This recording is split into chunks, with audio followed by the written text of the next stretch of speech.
ngayon sa Manila at pupuntahan natin yung coffee shop guys. Actually andito na kami ngayon at kakababa lang namin, galing kami ng LRT. Tapos ang madadaanan natin ito yung school na UDM. So pagpasok pa lang natin agad, ito na agad yung makikita natin dito. Ito na agad yung mismong coffee shop. So itutour muna namin kayo guys dito sa labas, kasi sa labas pa lang sobrang ganda na dito.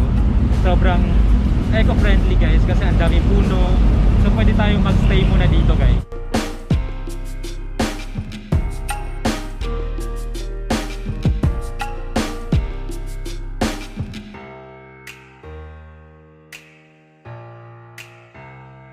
Guys, kasama ko din yung kapatid ko ngayon, si Manilyn. Ayan, so first time naming mag-vlog outdoor kasi lagi kaming indoor lang.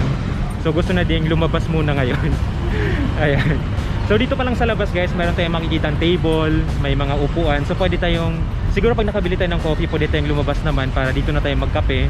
Or kung, ayan, pwede tayong tumambay dito. Tsaka, ano naman to, kung gusto natin mas malamig, so doon na lang tayo sa loob magstay. Pero for now, iikot muna tayo dito sa labas para makita natin kung ano yung meron dito sa labas guys. Tsaka maganda siya kasi nakaka-fresh siya sa mata. Oo, sobrang relaxing guys habang maglalakad ka lang dito, kasama yung family mo, kasama yung jowa mo. Lahat basta sobrang nakaka-refresh siya.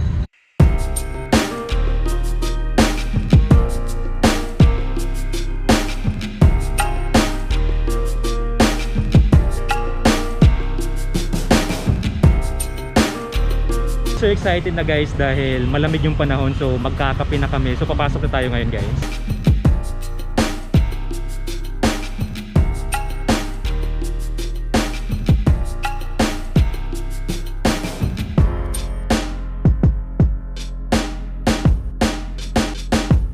So nag-aantay muna kami guys kasi may pila. Actually kami lang naman yung nakapila na, pero marami pang tao sa loob.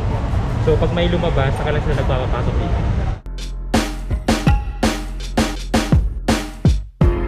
Guys, pagpasok natin, ito na yung entrance. Yan na yung hagdanan papuntang second floor. Tapos ito na yung makikita natin dito guys. Sobrang marami ng tao ngayon. Tapos pag dinarensyo natin dito, dito na tayo order. Kasi maraming pila lagi dito. Pero ngayon naman, hindi pa ganun kahaba.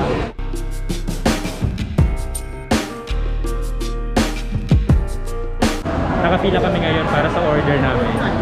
So sana mukha naman masarap yung coffee nila dito. Saka marami ng tao gantong oras.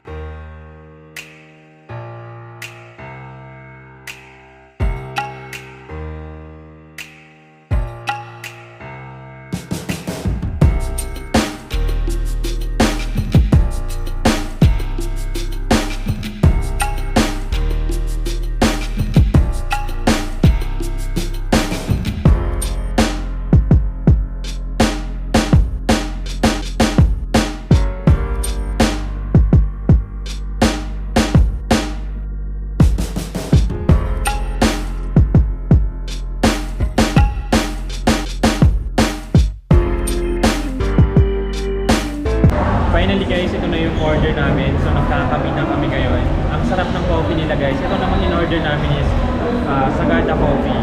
So based naman sa mga pangalan ng coffee nila is para nagagaling siya sa different provinces ng Philippines. So meron kami nakita doon na from Manolo Fortis, Bukidnon. Ayan. So marami talagang mga andito guys, mga local na coffee na ginagawa nila. Alam guys, yung coffee nila. Kasi ako hindi ako hilig sa kape. Pero ito, yung coffee nila, hindi nag-ano yung ginagawa. Talaga ba? Sa first time ko. O kasi hindi siya mahilig sa kape talaga, tapos nakapagkape lang siya ngayon dito para sa... Saka perfect naman yung na-order namin kasi di ba ano siya, mapait yung kape, tapos meron kaming in-order na ang tawag dito, hard. Ayun yung waffle.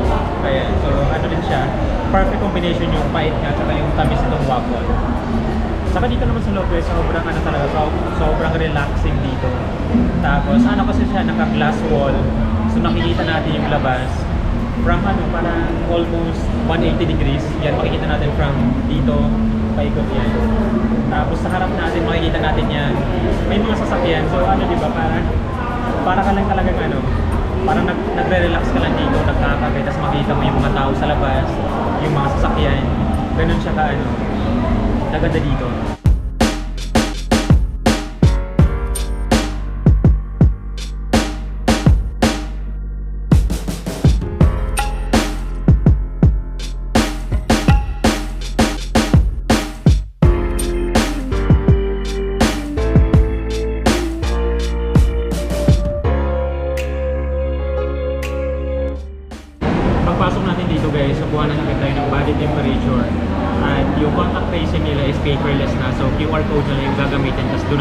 kapita para mas mabilis yung process nila. Ngayon guys, naka-dine-in kami dito sa ground floor. So itutour naman namin kayo dun sa second floor kung ano yung view na makikita natin doon. Yung hagdanan papuntang second floor ay katabi lang siya na entrance, at habang papunta tayo sa second floor makikita natin yung view sa labas kasi since naka-glass wall nga. Tapos ito na yung makikita natin guys, hindi ganun kalaki yung sa second floor, hindi ganun ka-crowded. At mas maganda yung table dito kasi mas malawak, mas malaki. At ano lang, may mga divider pa rin parang sa restaurant na magkabilaan lang tayo. Tapos makikita natin yung view dito mula dito sa taas, yung sa labas, yung sa ground floor. So lahat yun guys, makikita natin yung mga puno sa labas. Sobrang mas relaxing dito sa second floor.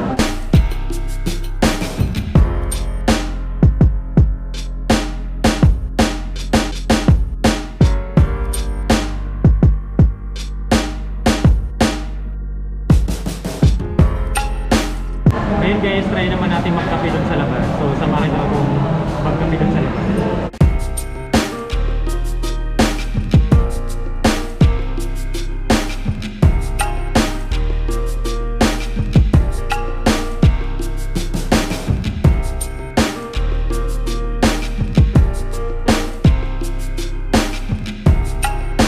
Ngayon guys, nasa labas na ako with my coffee. So maganda kasi yung panahon ng pagpunta namin dito kasi hindi mainit.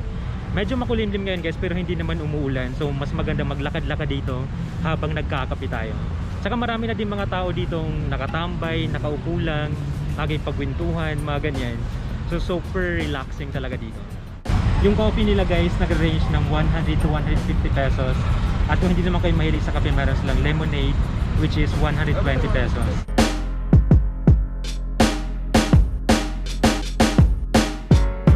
Guys, magpupunta kayo dito, sobrang dali lang kasi pwede na tayo mag-commute. So sasakay lang tayo ng LRT, tapos bababa tayo ng Central Station. So konting lakad lang guys, mararating na natin tong Capitolio Coffee Shop.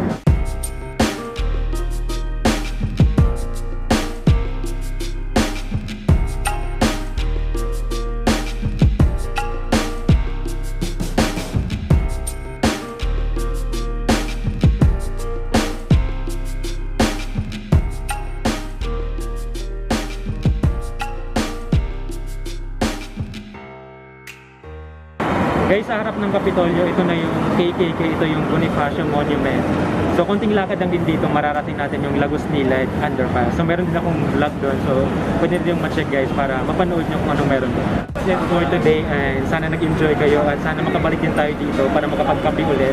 And any suggestions, please comment down below. And don't forget to subscribe.